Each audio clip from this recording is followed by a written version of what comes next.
So how do we actually use our DELTACO gaming controller with Steam? So the first thing we need to do is to connect it to our PC or laptop. And you can connect it either by using the USB cable that you should have gotten when you purchased it, or via Bluetooth. I'm going to do so via Bluetooth because it's like so much easier, or not really, but it's more fun in my opinion.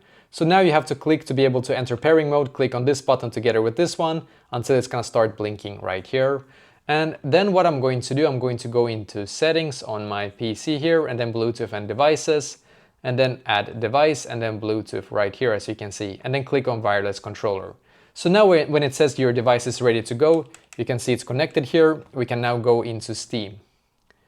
So go into Steam and then on Steam, click on the logo in the top left corner, click on settings, click on controller, and then you can see it's going to recognize your controller here, which it should be doing. So if it does, perfect. So if it doesn't, click on show advanced settings. Make sure to enable it for PlayStation here, as you can see. PlayStation controller enabling games even without support here, as you can see. And then just go into library and then let's say I want to play Rust with my controller, right? I have to click right here because natively Rust doesn't support controllers, but don't worry, just click on view controller settings here. And it's just gonna load here for me.